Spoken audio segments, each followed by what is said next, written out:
So guys, for the first step, you want to click on Advanced Options. We're going to go through two different methods you can do instead. So for the first method, click on Troubleshoot, and then click on Advanced Options, and then click on System Restore. If you have any restore points available, then you want to click on Next, and then go back to your restore point.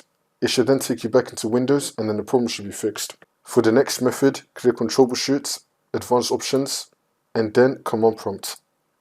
Once you're on this, you want to type in bootrec /fix mbr. Click on enter.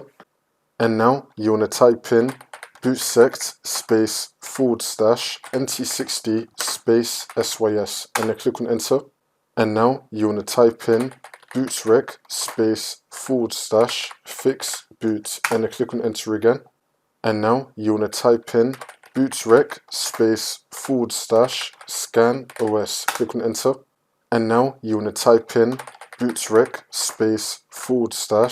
/rebuild bcd. Click on enter again. Next, you want to type in sfc /scan now and then click on enter. And you want to run this scan. Wait for this to load. Once that's been done, you want to type in chkdsk c:/f/r and then click on enter. And you want to run this scan as well. Wait for this to load. Once that's been done, close out of this. Now you want to continue to Windows, and then the problem should be fixed.